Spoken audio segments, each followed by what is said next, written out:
Dieu parle de Moïse, puisqu'il y a une dimension extrêmement spirituelle dans l'histoire de Moïse. À votre avis, de quoi parle Moïse, par exemple, dans votre Bible?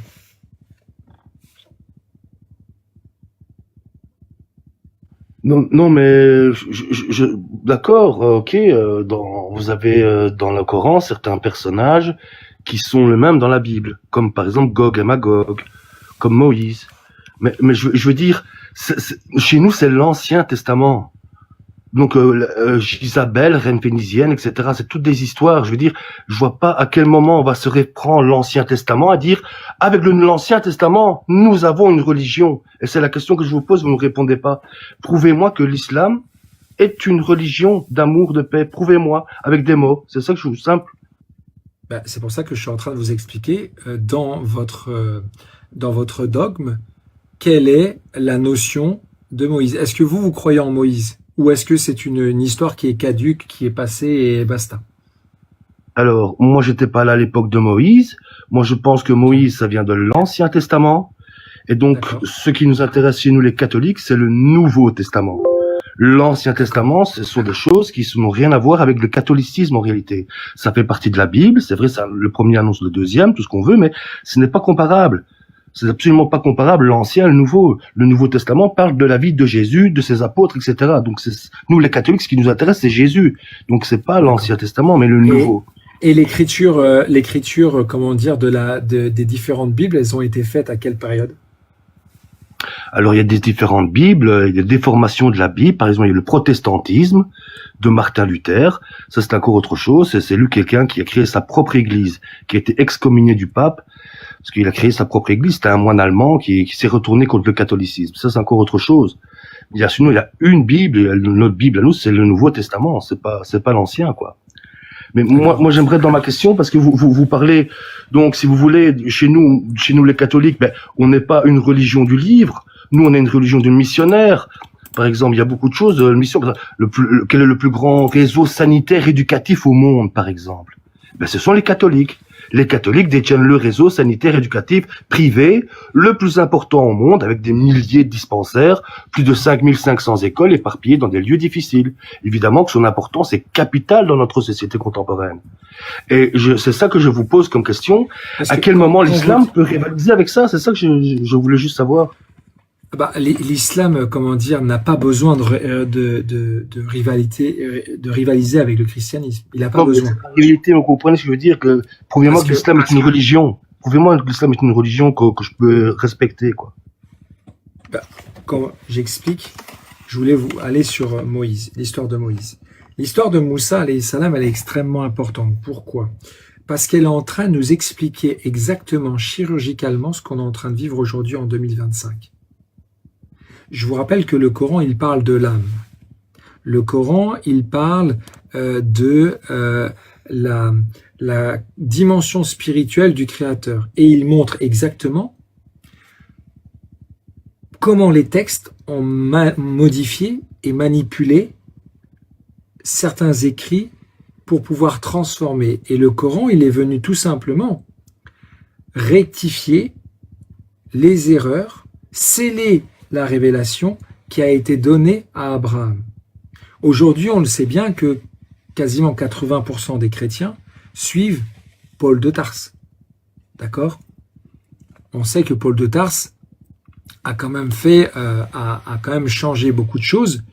Et Paul de Tarse, il faut savoir qu'il a dit quand même le contraire de Jésus.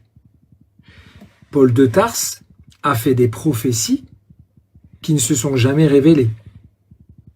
Donc, si un homme fait des prophéties et que ces prophéties ne viennent pas, pourquoi suivre quelqu'un qui s'est trompé? Alors, Paul de Tarse, ça n'existe pas chez les catholiques. On n'a pas de Paul de Tarse. Nous, ce sont des saints. Ce sont Hildegarde de Bégène.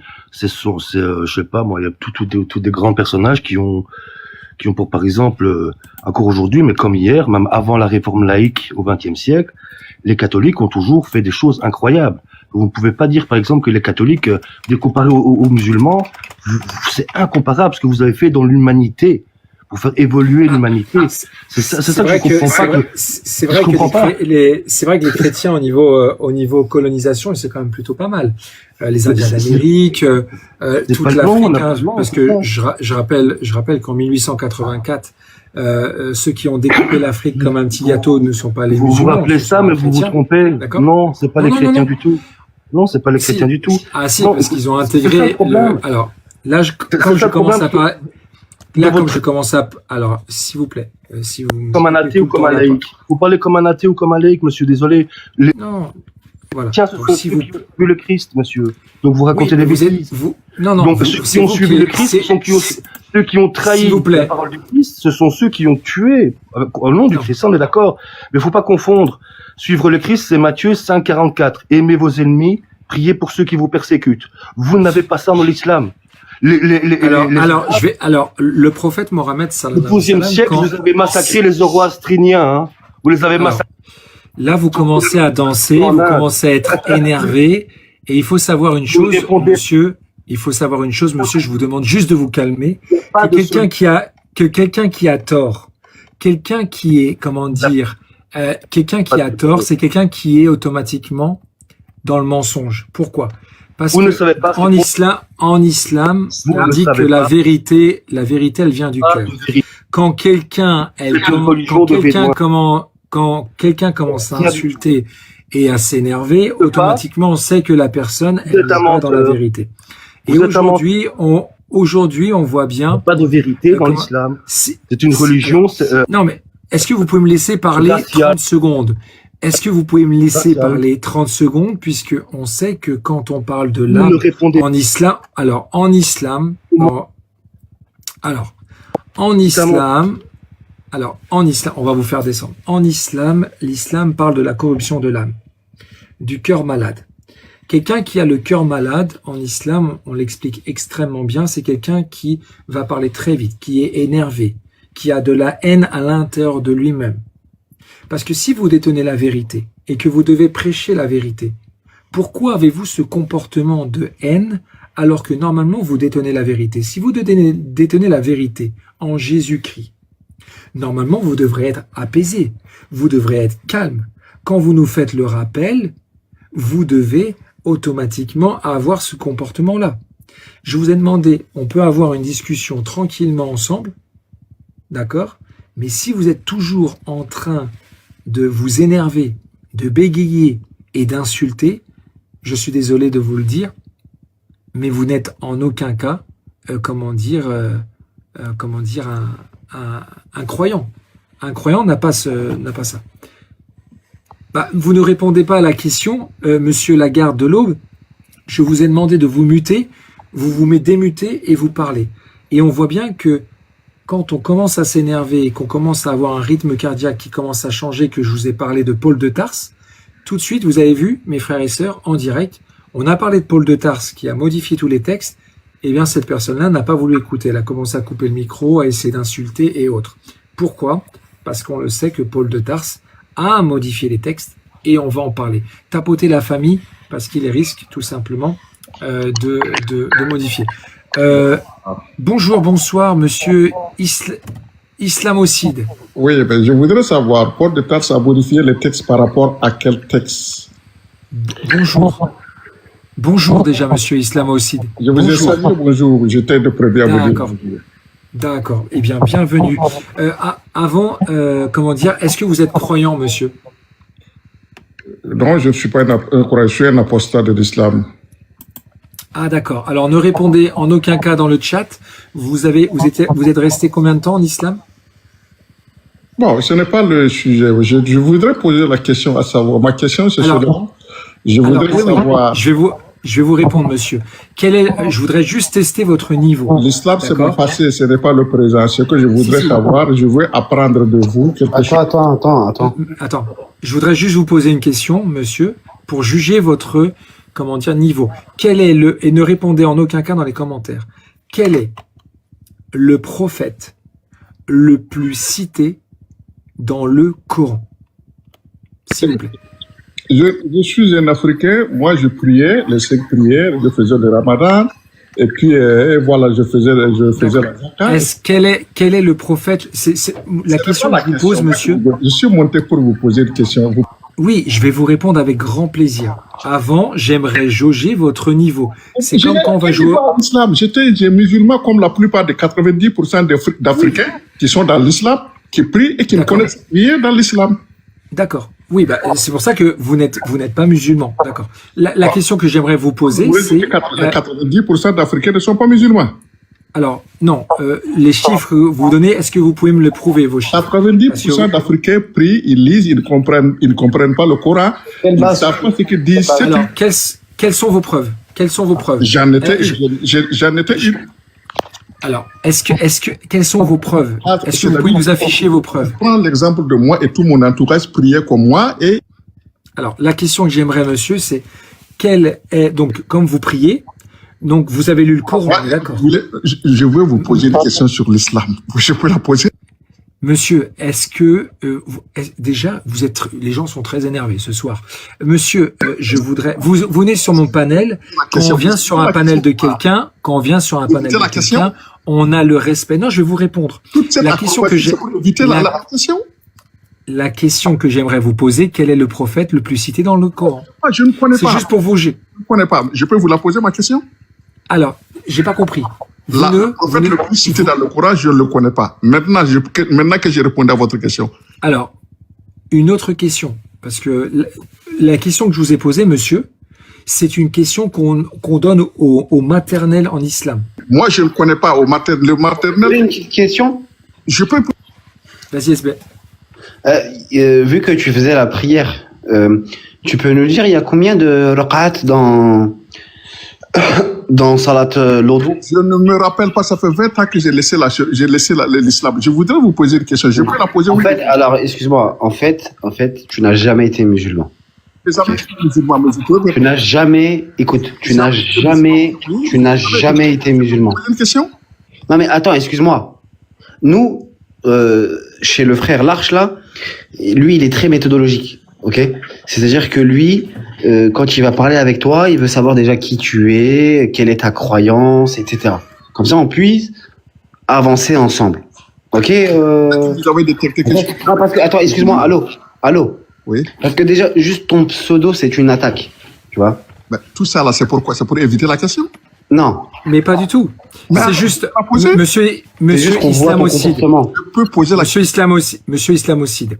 Sachez une chose qui est très importante. L'islam met en lumière quelque chose de très important, c'est le comportement. Donc, vous allez poser la question. Vous allez avoir le temps de vous poser la question. Je vous demande juste de rester calme, de ne pas couper la parole et aucune insulte sur mon live. D'accord? Ça, c'est une chose qui est primordiale. OK? Donc, vous voyez, mes frères et sœurs, que il a dit qu'il était musulman. Je lui ai posé une question très simple. Bon, il n'a pas su répondre. Il y a aucun problème. Pour vous instruire, le prophète le plus cité, c'est Moussa, Moïse. Que la paix soit sur lui. Maintenant, je vous laisse poser votre question. Allez-y. OK. Merci beaucoup.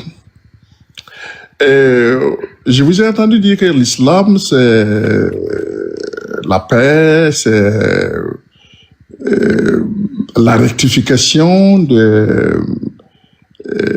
des textes passés, c'est-à-dire des textes saints passés. Moi, je voudrais vous poser simplement une seule question par rapport au christianisme. Contrairement...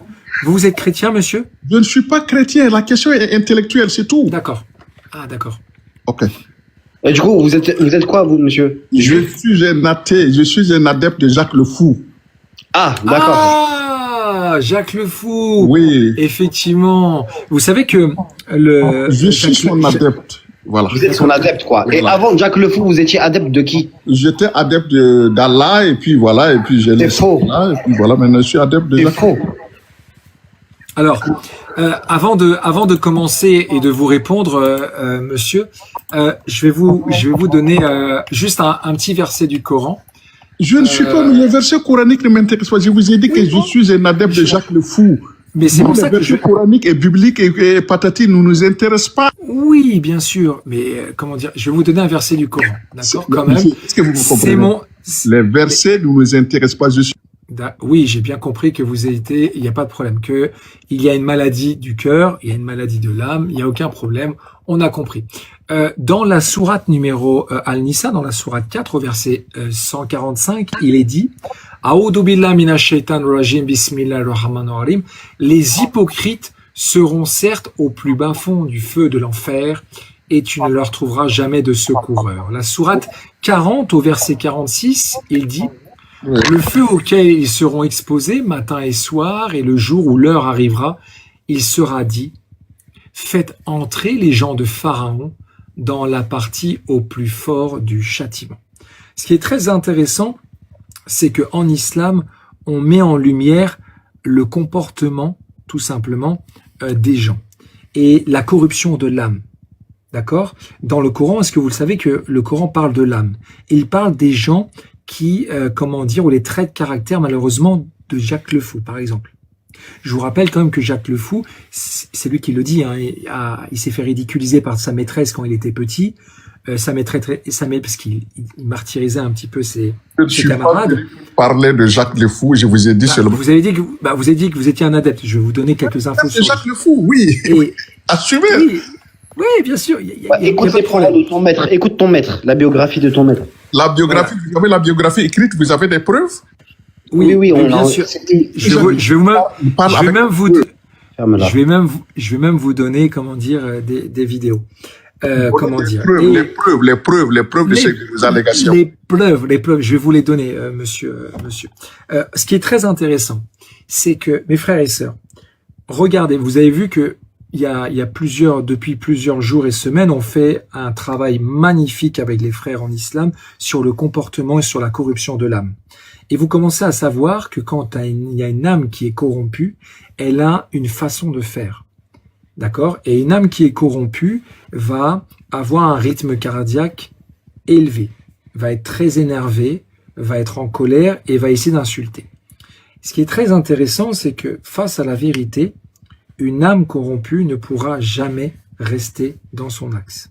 Donc, on sait que on a fait beaucoup de live sur la psychologie et on sait que toute l'équipe maintenant des apostats radicalisés d'extrême droite, qui utilisent aujourd'hui la même méthodologie que le petit moustachu de la Deuxième Guerre mondiale. Et vous allez voir que à travers les explications du comportement de ces gens-là, vous allez voir qu'il y a quelque chose qui ne va pas. Et ça, c'est extrêmement important. Pourquoi? Vous verrez que dans les prochaines semaines, on vous fera des très beaux lives et on va explicitement décortiquer tous les comportements de ces gens-là à travers la psychologie, la psychiatrie et ce que dit le Coran sur la corruption de l'âme. Et vous allez voir, comment l'islam est véridique et toute la grandeur du Créateur des cieux et de la terre, et ça vous montrera comment le Coran est le livre divin, puisque c'est le seul livre au monde qui parle de l'âme. Dans les autres livres, on n'en parle que très très peu. Parce que c'est à travers le comportement. Déjà, on va voir deux comportements pour vous montrer la grandeur. C'est le comportement de Pharaon. Pharaon, c'est pas Ramsès II, Jean-Paul 55 ou Éric 28. Pharaon, c'est un rebelle. C'est quelqu'un qui ôte la vie d'enfants. C'est quelqu'un qui a beaucoup d'ego, beaucoup d'orgueil, soif de pouvoir, tyrannique, arrogant, pervers, narcissique, menteur, manipulateur. Oui, je vais vous donner les versets. Je vais vous donner les versets du Coran. Ce n'est pas parce que le Coran dit que Pharaon était tel et tel que c'est vrai. Si, puisque le monsieur. Ah, c'est peut-être un kémite. Ah oui, j'avais pas posé la question. Non, je crois pas que c'est kémite. Je suis un rationaliste. Je suis un adepte de Jacques le Fou. T'es kémite, toi. Quand tu défends Pharaon, tu montres que tu défends des preuves. Je demande des preuves. Alors, donc je continue. Vous m'avez posé une question, je vais vous répondre. Merci. Et donc, Pharaon, c'est celui qui corrompt, en fait. Les preuves, avant de donnez-moi des preuves. Alors, je vais vous donner les preuves. Bougez pas. On va aller dans les preuves de montrer comment Pharaon, c'est quelqu'un de corrompu. Et vous allez voir qu'en observant le trait de caractère de Pharaon, mes frères et sœurs, vous allez voir une chose importante, c'est que ces traits de caractère, donc... Les preuves. ils ôtent la vie des enfants, ils ont beaucoup d'ego, beaucoup d'orgueil, soif de pouvoir, tyrannique, arrogant, pervers, narcissique, menteur, manipulateur, mégalomane, dictateur, violent, et qui se prend... les preuves. Il me semble que vous décrivez Allah, hein, en quelque sorte. Celui qui ôte la vie, celui qui... Voilà. Donc, vous avez... Alors, une chose qui est très intéressante dans la psyché, mes frères et sœurs, c'est que quand on parle de vérité, ce qui va se passer, c'est, comment dire, la personne, comme elle sait qu'on parle de vérité, soit elle va m'insulter moi. Si elle n'arrive pas à m'insulter, elle va insulter ma famille. Si elle n'arrive pas à m'insulter, elle va insulter le prophète et ensuite elle va, comment dire, insulter tout simplement Dieu. Alors, on va vous donner donc toutes les précisions par rapport aux traits de caractère, tout simplement, de Pharaon. Je veux les preuves qui décrivent. Les preuves, elles arrivent, d'accord? Alors, c'est parti pour Pharaon. Attendez, je reprends juste Pharaon. Tac. Je vais vous donner toutes les preuves et vous allez voir que ça va être très intéressant de, comment dire, live document, c'est ici. Tac. Pharaon, je crois que c'est la partie numéro 4. Voilà. Alors, Pharaon, l'ego, l'orgueil, la soif de pouvoir. La source, c'est quoi? La source de vos preuves, c'est quoi? C'est laquelle? On va vérifier ensemble. On va vérifier ensemble. Vous êtes prêts? Alors, oui, la source, c'est quoi? Donnez la source. C'est parti. Donc, le Coran, comment dire, va parler des traits de caractère de Pharaon. Je ne parle pas, c'est facile de citer le Coran pour accuser le... Merci. Donc, déjà, l'ego, c'est le premier, comment dire, trait de caractère de Pharaon, qui représente bien sûr une perception exagérée de soi, où une personne se met au centre de tout, refusant de reconnaître ses propres limites. Et dans le cas de Pharaon, son ego, il est surdimensionné. Et il l'a conduit à se considérer comme un dieu vivant, ignorant les appels de la justice et l'humanité.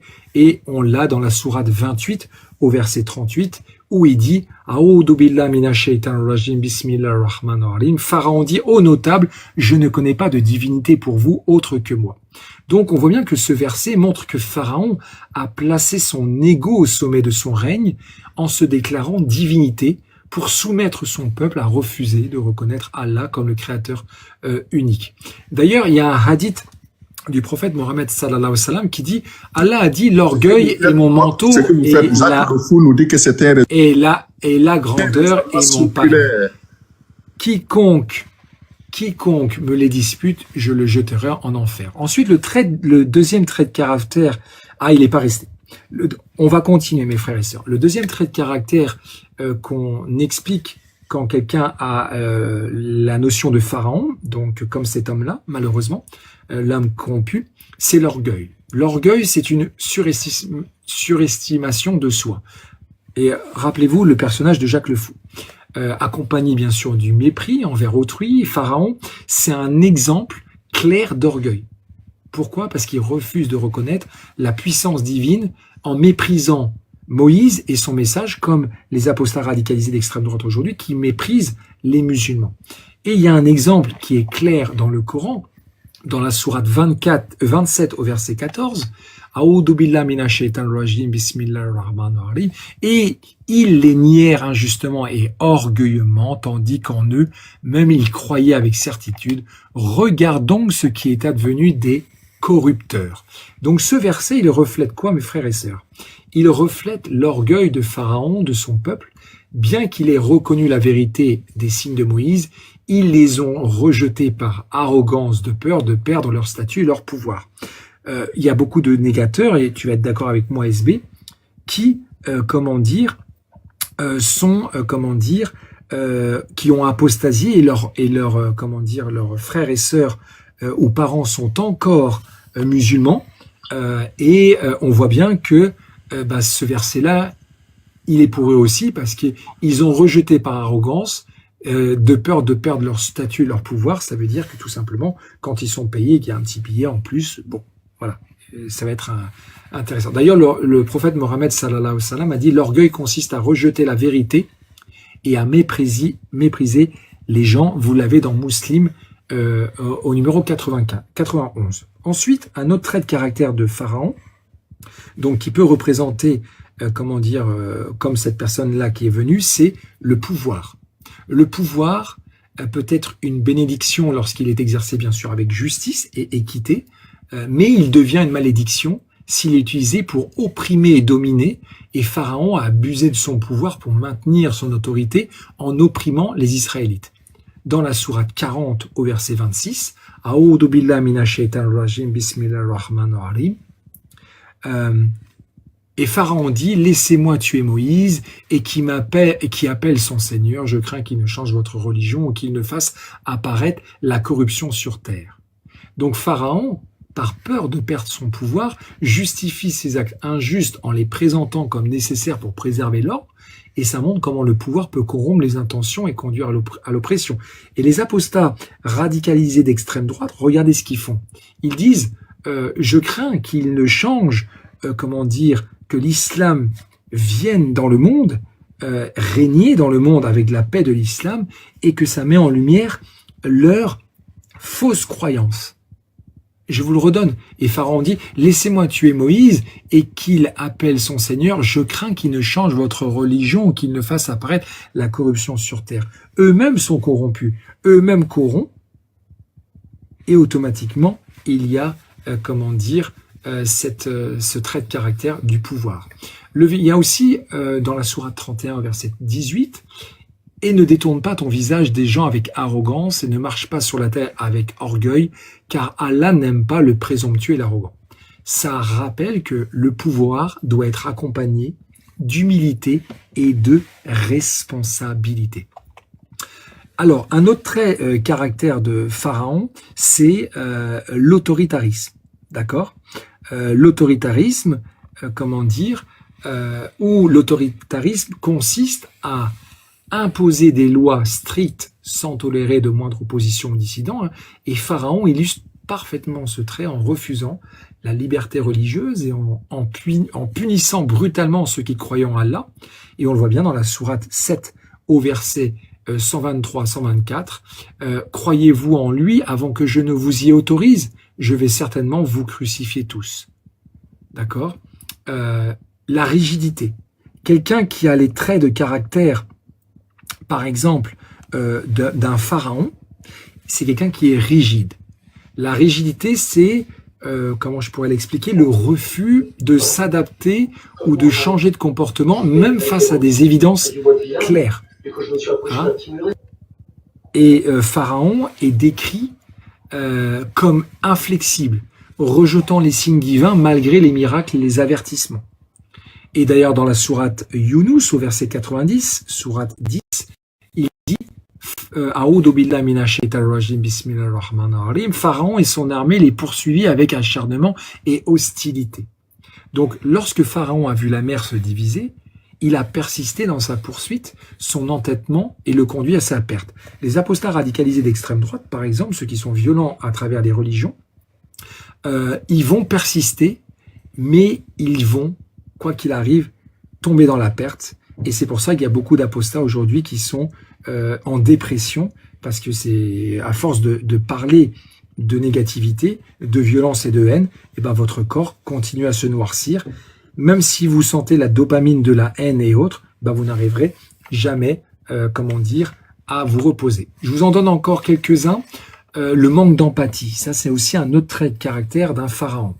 Le manque d'empathie, il se manifeste par l'incapacité ou le refus de comprendre ou de partager les émotions et les souffrances d'autrui. Et on le voit bien avec les apostats radicalisés d'extrême droite aujourd'hui, ils peuvent insulter, violenter, sans aucune empathie, sans comprendre et sans émotion. Et ça, c'est un exemple frappant d'une personne dénuée de compassion comme Pharaon, exploitant bien sûr les Israélites et massacrant leurs fils et leurs remords. Donc je vous donne un dernier verset, la sourate 28 au verset 4 qui dit « Certes, Pharaon était hautain sur terre, il formait des clans parmi ses habitants afin d'affaiblir l'un d'eux, il ôtait la vie de leurs fils et laissait vivre leurs femmes. » Ce qui est très intéressant aujourd'hui, c'est que les apostats radicalisés d'extrême droite sont hautains sur terre, ils forment des clans parmi les habitants et ils essayent de, détruire la conscience. Un autre trait, mégalomanie, l'inflexibilité, l'impulsivité, le déni. Il y a également l'arrogance, la manipulation, l'impitoyabilité, l'autodestruction, l'incrédulité, l'obstination, la tyrannie également sont tous les traits de caractère de Pharaon qu'on retrouve chez les gens racistes, chez les gens qui sont dans la corruption de l'âme et des gens qui sont tout simplement dans l'expérience spirituelle tout simplement du cœur malade. Alors, bonjour, bonsoir, bienvenue à Zébine au Brésil. Bom dia. Bom dia, o Cavazio. Votre micro est muté. O micrado o Vegel. Allô, bonsoir, c'est Zébine au Brésil. Bonjour, bonsoir, bienvenue. Ouais, donc, tout ce que... bonsoir, bonsoir, et bonsoir. Merci à vous de faire un live, mais tout ce que vous dites est faux. D'accord. Tout ce que vous dites est faux. D'accord. Pourquoi comment dire, vous dites que c'est faux? Mais, bon, je suis chrétien, je tiens à le dire. Oui. Oui. On est d'accord. Oui. Tout est faux. L'islam est faux. D'accord. Et Allah n'a pas créé la terre, on va être d'accord. Vous allez dire c'est Allah, moi je vais dire c'est Dieu. D'accord. Écoutez bien le rythme cardiaque, la famille. Hein. Oh, mais mon rythme cardiaque est très très bien. Bien sûr. Écoutez bien la diction et autres, on va faire un exercice. Et l'autre il parle, Allez-y, alors, je vous en prie. Moi j'aimerais... Alors, dans votre putain de Coran, parce que moi je vais... Voilà, donc un homme religieux qui insulte. Vous comprenez, hein? Je vous ai dit, écoutez bien le rythme cardiaque et autres, d'accord? Quand on parle de maladie parce que là on a ouvert l'espace où on parle de la maladie de l'âme. On a donné les traits de caractère de Pharaon. Et là on voit bien qu'il y a une âme qui est corrompue, d'accord? Et c'est ça qui est très... Parce qu'un vrai croyant, il n'aura jamais ce comportement-là. Et c'est là où on voit qu'un cœur qui est noirci, c'est un cœur qui est corrompu. Donc, d'ailleurs, le Coran parle de cette corruption de l'âme en profondeur. Par exemple, dans la sourate 75, non, je vais pas donner celui-là. On va aller beaucoup plus fort dans l'explication. On va donner le verset sourate 32 au verset 20. A'oudou billahi minash shaitanir rajim, bismillahir-rahmanir-rahim. Un ordinateur. Et quant à ceux qui auront été pervers, leur refuge sera le feu. Toutes les fois qu'ils voudront en sortir, ils y seront ramenés, on leur dira, goûtez au châtiment du feu auquel vous refusez de croire. Regardez, je ne l'ai pas récité en arabe, je l'ai récité en français. Il a fui. SB. Il a fui. Pourquoi? Il a fui parce que tu ne peux pas rester face au verset du Coran. Et c'est ça qui est très intéressant. Donc, on ne peut pas rester face à la vérité. Et en plus, ce verset-là, il est... Voilà. Ce verset-là, notez-le, mes frères et sœurs, c'est la sourate 32 au verset 20. C'est un verset du Coran, quand vous allez le réciter, la personne, vous allez voir qu'elle va commencer à s'énerver, elle va pas être bien, ou elle va partir. Bon, il nous l'a montré, comment dire, en direct. Alors, au suivant, comment dire, pour ceux qui ont envie de parler calmement, bien sûr. T'étais pas avec Fallot tout à l'heure? Avec qui? Alors, attends, non. Non, Fallot, il est plus là. Alors, comment dire, Mounir.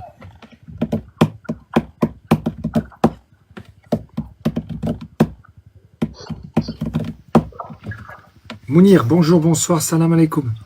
Wa alaikum salam wa rahmatullahi wa barakatuh. Merci de me faire monter. Salam alaikum à l'Arche, aux collègues, je sais pas, je vois pas son pseudo, mais salam alaikum à lui aussi. SB9. Voilà, moi je suis juste monté vous rendre un hommage énorme et pour vous dire pour ce que vous faites, pour votre sagesse, pour votre bienveillance, pour votre sabbat, malgré des gens qui montent. Franchement, c'est un truc de fou. Mais en tout cas, barakallah fikum pour ce que vous faites, qu'Allah vous récompense et mashallah, tout simplement. Barakallahu fik. En fait, ce qui va être très intéressant, vous allez voir pendant les lives, c'est comme l'islam est la vérité, on n'a plus besoin de s'énerver. Mais à travers la vérité, c'est comme si la vérité, en fait, vous prenez une flèche, en fait. C'est comme si, en fait, vous mettez... Moi, je prends souvent cet exemple-là. C'est comme, vous avez une chambre, vous avez des chauves-souris, ok?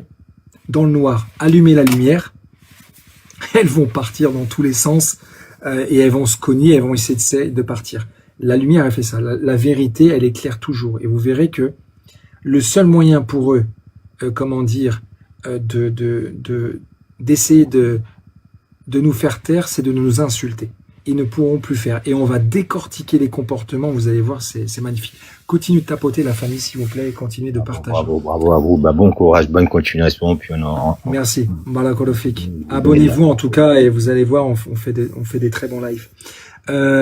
Mera Viglia. Bonjour, bonsoir. Buongiorno. Oui, bonsoir. Bonsoir. Bien et vous? Oui, ça va tout doucement, merci beaucoup. Dites-moi, vous êtes monté. Vous avez fait... Oui, j'étais en bas, alors j'ai vu le thème. Moi, je suis chrétien, donc ouais, bienvenue. Qu'on puisse discuter un tout petit peu. Avec grand plaisir. En sachant que je rappelle, dans l'islam, les chrétiens qui suivent le monothéisme pur, on les appelle les gens du livre. Donc c'est une distinction qui est quand même grande. Très très grande. Voilà, d'accord? Dites-nous tout.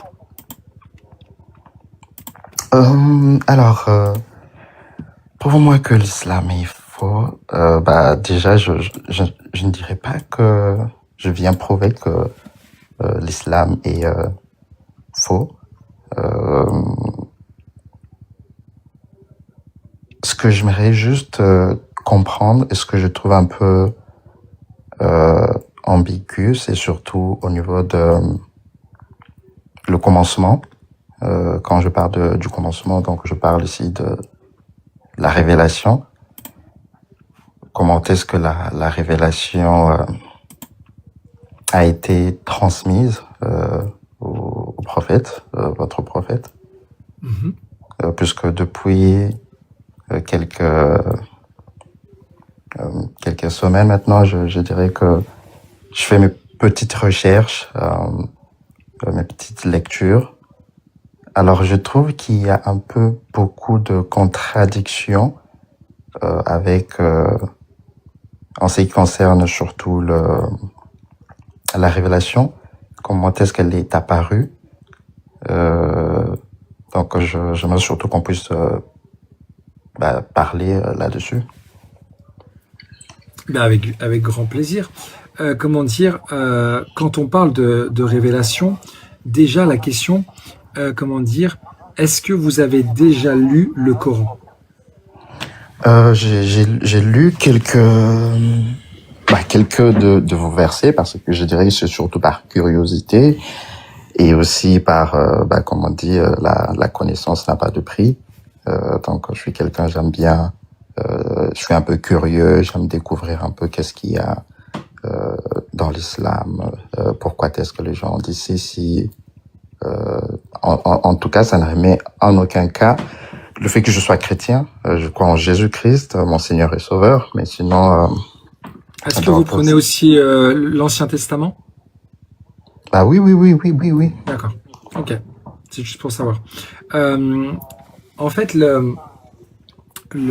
quand vous avez posé la question sur la révélation, que vous dites qu'il y a quelque chose d'ambigu sur la révélation. Exactement. Quelle est votre vision de cette ambiguïté?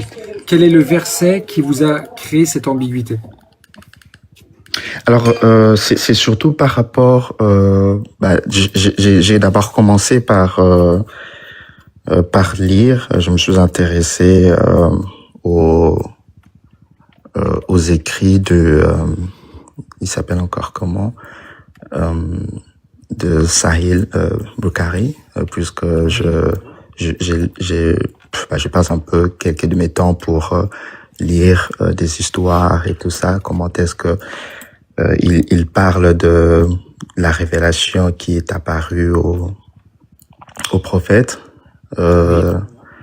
Et pendant la lecture, j'ai vu qu'il y a quelques contradictions avec certains, je sais pas comment est-ce que vous les appelez, peut-être apôtres, mais sinon peut-être certains, le nom m'échappe.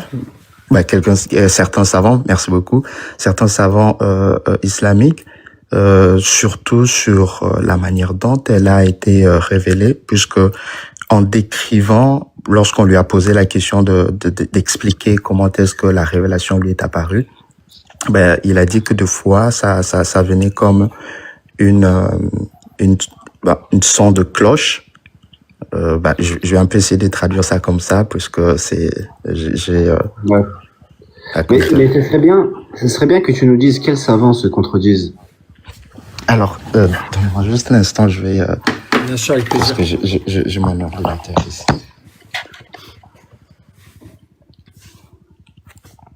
Alors, je vais aussi vous montrer, puisque... Et se contredisent sur quoi, toi? Sur la révélation faite au prophète Mohammed, alayhi salam? Exactement. Donc, c'est surtout par rapport au fait que il a mentionné que la révélation lui est apparue ou lui apparaissait deux fois comme un son d'une cloche. Donc, et aussi il y a d'autres savants qui ont dit qu'en principe la cloche en islam est un mauvais signe, quelque chose comme ça entre guillemets, puisque ça renvoie à Shaitan. Donc je paraphrase, puisqu'il faut que... Est-ce que tu peux nous citer aussi le hadith, s'il te plaît? Oui, alors... Ouais, voilà. Là, faut juste citer, tu vois, comme ça on va regarder ensemble. Ok, alors donne-moi juste un instant. Ok, alors est-ce que vous arrivez à voir, je sais pas, puisque ça c'est ce que je lis depuis quelques... c'est juste pour... ma propre connaissance. Voilà. Mais après, c'est aussi en anglais, donc je pense que j'ai vu que le host Arch...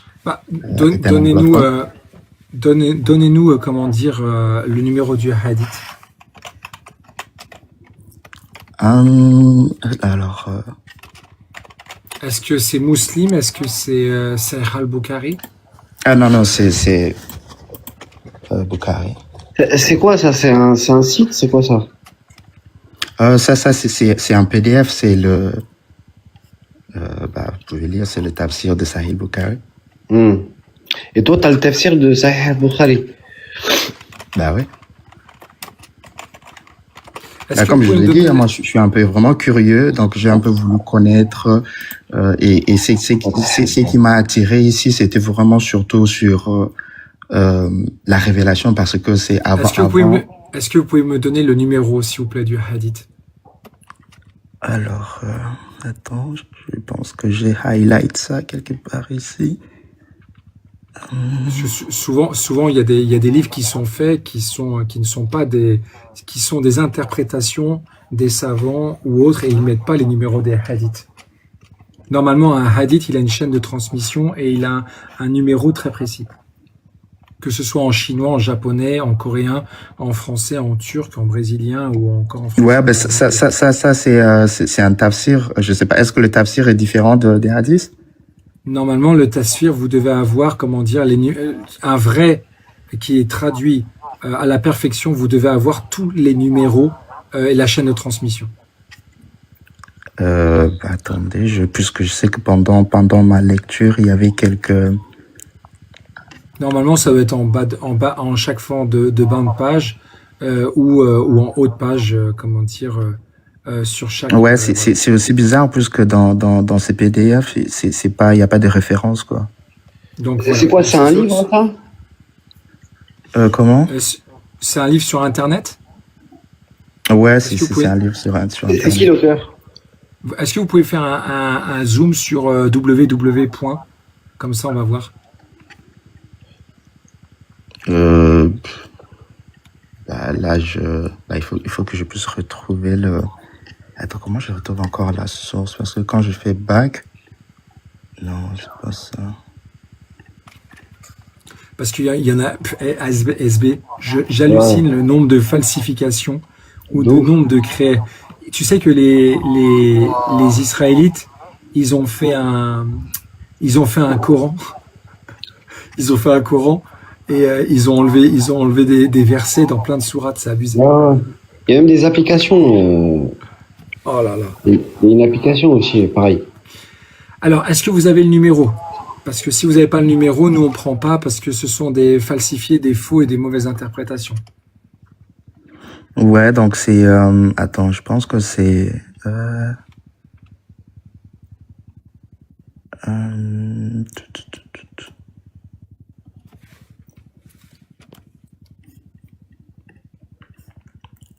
Bon, déjà, j'avais noté, je pense que c'est... je sais pas si vous arrivez à voir ou à lire, parce que je ne m'avais pas trop massacré le nom. Alors, ça.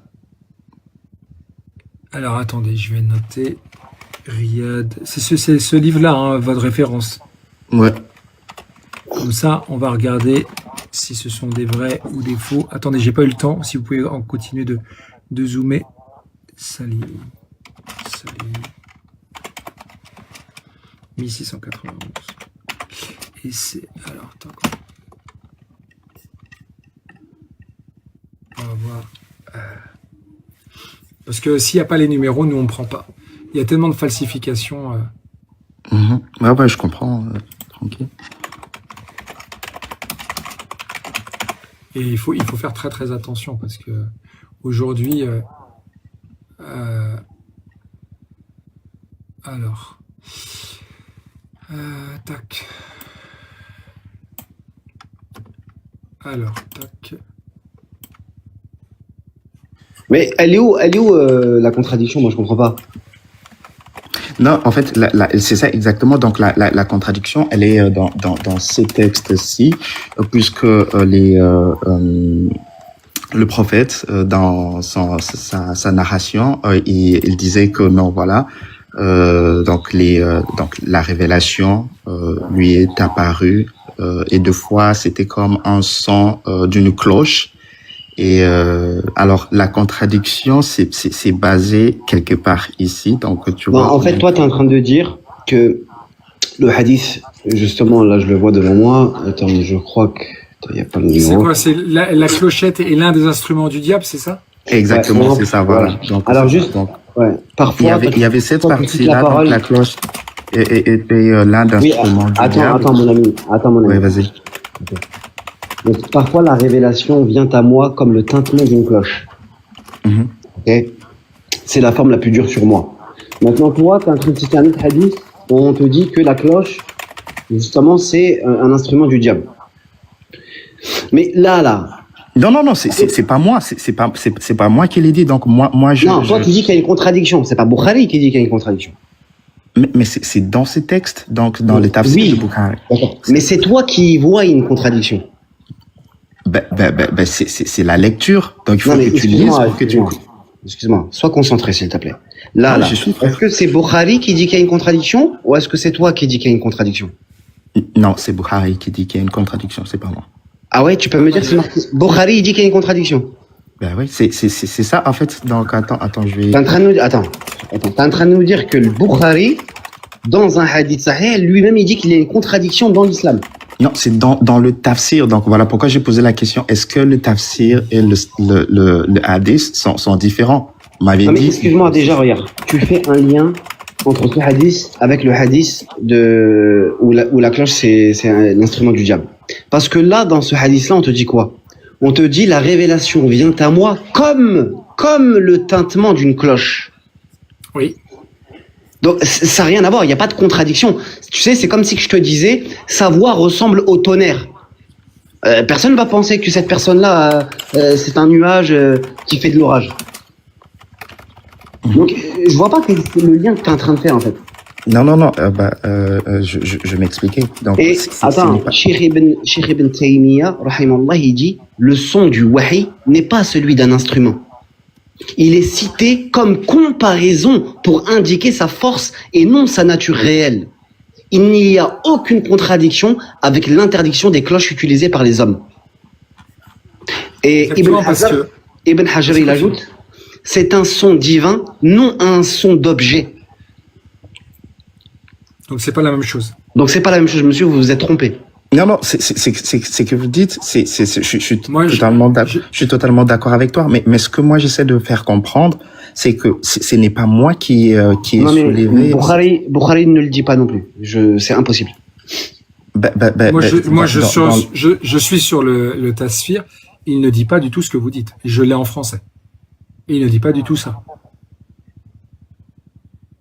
C'est lequel, le même que je Donc, vous ai montré?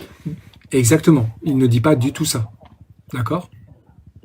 Donc, d'ailleurs, ils disent bien que, comment dire, ils parlent de... parce que déjà, il faut comprendre la notion dans la langue arabe. D'accord?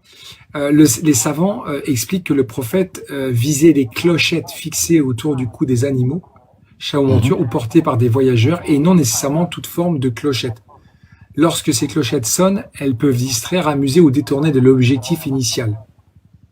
En particulier, l'idée est que le son de la clochette, considéré comme musical, peut enchanter les cœurs, détourner de l'évocation d'Allah ou abaisser la gravité d'un moment sérieux. Et le hadith met en garde contre cette distraction spirituelle. D'accord. Donc, comme disait SB9, le son, comment dire, qu'a entendu par rapport à la révélation n'est pas du tout lié à une clochette matérielle. Donc, c'est pour ça que les traductions, il faut faire très attention. Parce que, comment dire, si on parle de ça, j'aurais une question, comme vous êtes chrétien en même temps, parce que j'en profite parce que moi j'aime bien apprendre, comment dire, est-ce qu'on peut se battre face à Dieu, contre Dieu? Est-ce qu'un être humain peut combattre contre Dieu? Non, pas du tout. Pourtant, dans la Bible, il est bien dit que Jacob a combattu Dieu. Oui, il a lutté avec... ouais, je vois. D'accord? Donc, il a combattu Dieu et il a vu Dieu en face à face. Ça, par contre, c'est Moïse, je crois, qui a vu Dieu face à face. Non, dans Genèse 32 au verset 30, il est dit, je crois que c'est Genèse 32 verset 30, Jacob dit, j'ai vu Dieu face à face et ma vie a été sauvée. Oui. Mais ailleurs, dans la Bible, il est dit clairement que personne ne peut voir Dieu et vivre. C'est dans Exode 33 verset 20. Mm-hmm. Et dans Jean 1, 18, il est dit, personne n'a jamais vu Dieu. Donc là, il y a aussi une contradiction. Ah oui. Vous nous parlez d'une contradiction qu'il y a dans le hadith, qui n'est pas dans le Coran, hein, je le répète. Et qui n'est pas une contradiction. Et qui n'est pas une contradiction. Par contre, vous, dans la Bible... Non, mais alors, c'est que plus le passage du face-à-face, dans Genèse 32, verset 30, on dit bien que Jacob dit « J'ai vu Dieu face à face et ma vie a été sauvée ». Oui. Donc, ce qui est particulier, c'est que ça montre, et en plus, Dieu dit qu'il a perdu, qu'il a laissé gagner. Est-ce que Dieu, qui normalement est tout puissant, peut, comment dire, laisser une victoire à un humain dans un combat comme ça quand on combat Dieu?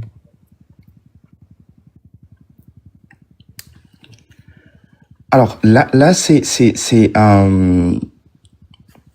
déjà dans l'Ancien Testament et aussi quand on parle de combattre avec Dieu ou l'ange de l'Éternel, ça fait référence à Jésus-Christ. Donc c'est parce que chez nous, les chrétiens, nous savons que Dieu est esprit.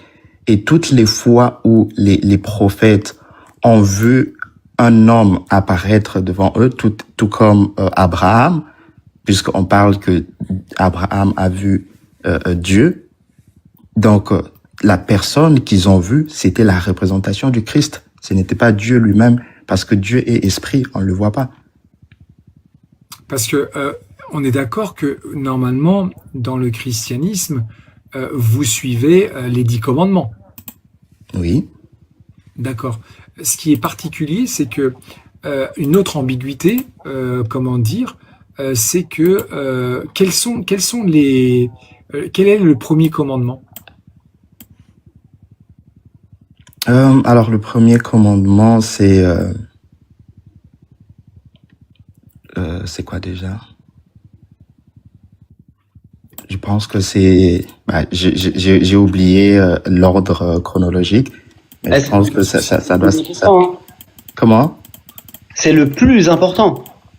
C'est surtout, c'est ce commandement-là. Tu aimeras le Seigneur, ton Dieu, de tout ton cœur, de toute ton âme, de toute ta pensée. Je pense que c'est ça le premier commandement. Non. À moins que je me trompe, bien sûr. Le premier commandement, c'est « Tu n'auras pas d'autre Dieu que moi ». Donc, aujourd'hui, on sait bien qu'il y a la conception de la Trinité. Hein, nous, en islam, dans la sourate 112 au verset 1 à 4, il est dit « Allah, il est unique, sans associé ». Aujourd'hui, il y a de l'association, bien sûr, avec Jésus. Dans le deuxième commandement, c'est « Tu ne feras point d'image taillée ». En islam, interdiction stricte de l'idolâtrie dans la sourate 4 au verset 116. Allah mais est-ce que tu sais que... Je termine juste. Okay. Mérite l'adoration, aucune image ou intermédiaire. Dans les églises, il y a la présence d'icônes, de statues, dans beaucoup d'églises. Troisième commandement, tu ne prendras point le nom de Dieu en vain. D'accord? Sourate 17, verset 110, le nom d'Allah doit être invoqué avec respect et piété. Par exemple, aujourd'hui, les gens ils disent « Oh mon Dieu, j'ai oublié de faire ça » et autres, par exemple. Donc, le mot, c'est vrai que il a été un peu galvaudé. Le quatrième commandement, souviens-toi du jour du Shabbat. Donc, on sait bien que le Shabbat commence le vendredi après-midi jusqu'au samedi chez les Juifs. En islam, le vendredi après-midi, on va à la mosquée. Le Shabbat est non maintenu et remplacé arbitrairement par le dimanche. Donc, Allah, lui, a prescrit la prière collective du vendredi, et c'est dans la sourate 62 au verset 9. Et par exemple, tu ne commettras point d'adultère, d'accord? Donc ça, c'est dans le 7e, hein, donc c'est un interdit qui est très grave, l'adultère est un grand péché puni par les lois islamiques, mais dans Deutéronome 22 au verset 15 et 16, on dit que si une jeune fille se fait V par un homme et violenter V et abus S par un homme, cet homme-là donnera 50 pièces et devra la marier. Ça veut dire qu'une jeune fille qui a été V, abusée S par un homme, doit rester avec son bourreau toute sa vie. Imaginez votre fille qui se fait V, abusée, violentée par un homme. L'homme vient vers vous et dit « j'ai abusé votre fille de 14 ans ou de 17 ans. Voici 50 pièces. » Et la fille, elle doit rester avec son bourreau toute sa vie. C'est dans Deutéronome, verset, je crois, 16 à 18.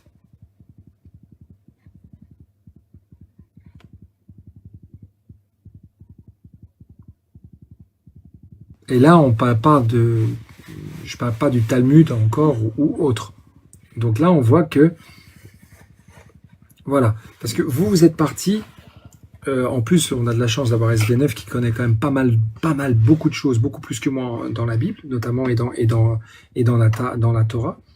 Mais moi, on va continuer le débat avec grand plaisir. On n'est en aucun cas là pour s'insulter ou pour dire lui il a raison ou autre. On cherche la vérité. Et alors, c'est toi qui connais, hein. On sait. Non, c'est toi. C'est toi le professeur. Le professeur du Real Madrid. À Barça, t'as vu la fessée qu'ils ont pris? Bon, c'est rien. Même en Ligue des Champions. Et c'est vrai que on voit bien que le but, il n'est en aucun cas de dire lui il a raison, il a tort. Non, il n'y a pas de climatisation en enfer. On doit chercher la vérité en tant que gens du livre, en tant que chrétiens, juifs ou musulmans. On doit revenir à ce monothéisme pur qui a été enseigné à qui? À Abraham alayhi salam. Abraham, comment dire? D'ailleurs, Moussa alayhi salam, mon frère, et je vous laisse un peu la parole. Qu'a dit quand il a rencontré, quand il a entendu la parole de Dieu? Qu'est-ce qu'a dit Dieu à Moussa, Moïse, Moshe que la paix? Moïse, ôte tes souliers, tu es dans une vallée sacrée. Quelle est la religion qui ôte ses souliers quand il rentre dans un lieu sacré?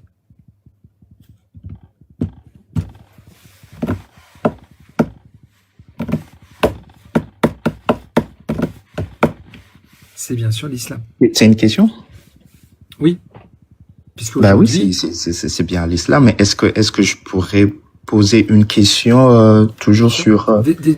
oui, bien sûr, mais est-ce que vous pouvez déjà nous répondre avec par rapport à Deutéronome, comment dire, qu'est-ce que vous en pensez de ce passage de Deutéronome où on dit que si un homme vêt une jeune fille, la violente, il doit la marier. Ça veut dire que la jeune fille qui a été victime par son bourreau de violence et d'abus doit rester tout au long de sa vie aux mains de son bourreau.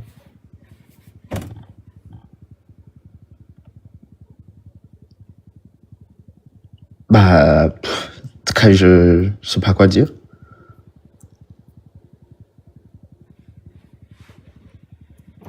Et c'est pour ça qu'il faut étudier, parce que à partir de Paul de Tarse, lui, il a changé. C'est lui qui a changé, en fait. Il faut savoir que Paul de Tarse, qui était un juif pharisien extrêmement violent, d'ailleurs, quand vous dites par rapport à la cloche, ce qui est très intéressant, c'est que Paul de Tarse, lui, il a vécu quelque chose de mystique, ou d'ailleurs, à travers cette chose mystique, qui est relatée dans plusieurs évangiles, qui est relatée différemment, et on le voit bien qu'il a vécu quelque chose qui est, bizarre. D'ailleurs, en psychologie, on appelle ça le syndrome de Jérusalem maintenant. Et on comprend soit il a vécu, il a rencontré le diable, ou soit, en fait, il a compris qu'il ne pouvait pas ôter la vie de autant de personnes qui étaient en train de rejoindre Jésus, et qu'il a préféré, en fait, se convertir et réécrire les livres. Puisque je rappelle qu'il y a eu le concile de Jérusalem, en l'an 60, impulsé par Paul de Tarse, et c'est à partir de ce moment-là que les lois ont commencé à changer.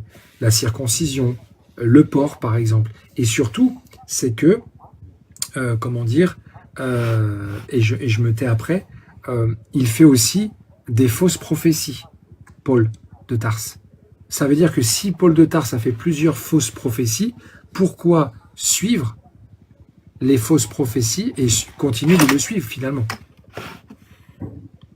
Ah si, alors si Vanessa, regardez dans Deutéronome 20 au verset 16 à 18, je peux vous l'afficher si vous voulez. Il est bien expliqué, les jeunes filles V. D'accord? 15 à 18, effectivement. Et également Paul de Tarse qui a changé, qui a fait de fausses prophéties. Donc, qui croire? C'est là la problématique, je trouve, et le questionnement que nous avons, mais en sachant que le Coran dit la vérité. Alors, en islam, on les marie à 9 ans. Alors, Madame Vanessa, j'aimerais donc avoir une petite rectification.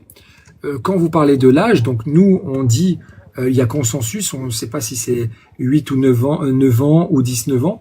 D'ailleurs, j'aimerais vous poser la question quand... d'ailleurs, parce que vous parlez de l'âge, mais il y a une petite ambiguïté aussi, une autre ambiguïté dans la Bible. Ouais, je fais mes recherches. Dans le 2 Rois 24, 8, Joachim avait 18 ans quand il devient roi. Et dans 2 Chroniques 36-9, Joachim avait 8 ans quand il devient roi. Comment on fait? On prend 8 ans? On prend 18 ans? Parce que là, c'est deux âges différents pour le même événement. Et c'est dans vos textes. Nous, c'est des hadiths, d'accord? Et comment dire, il y a consensus. D'accord? Donc, dites-moi, 8 ans, 18 ans. Alors, puberté à 9 ans. Est-ce que vous pouvez me donner les preuves, madame?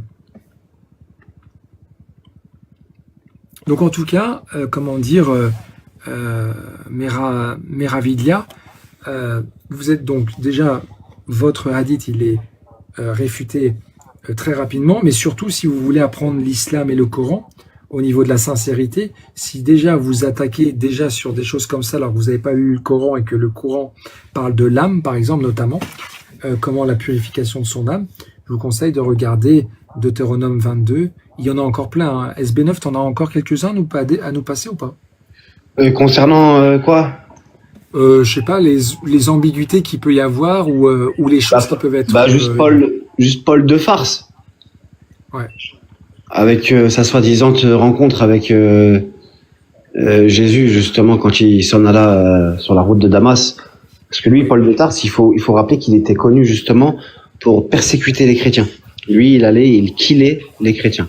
Je vais pas dire le mot, mais il TUR des chrétiens.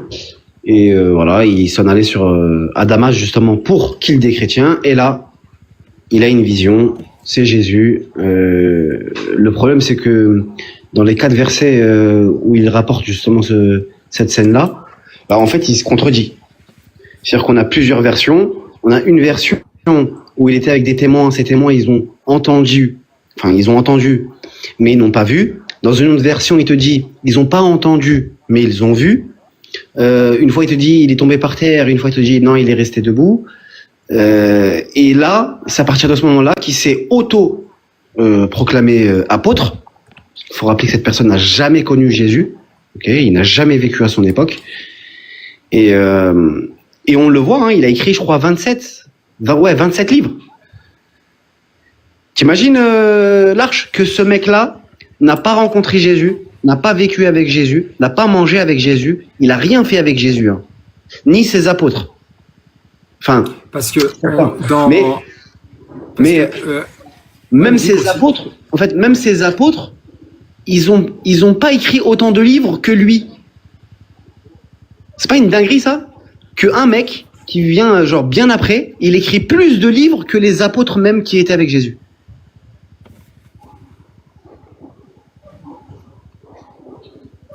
Parce que on voit bien que dans l'épître aux Galates 1, verset 11 à 12, il est dit « Je ne l'ai ni reçu ni appris d'un homme, mais par révélation. » Donc, par Jésus-Christ. Donc, quand tu es à révélation, normalement, tu deviens prophète. On est d'accord, SB9? Déjà. Oh ouais. Donc, étant prophète, normalement, étant prophète, ça veut dire que les prophéties que tu vas faire, elles sont vraies. Bon, toutes les prophéties que Paul a faites, elles sont fausses. Elles ne sont jamais réalisées. Puis, on a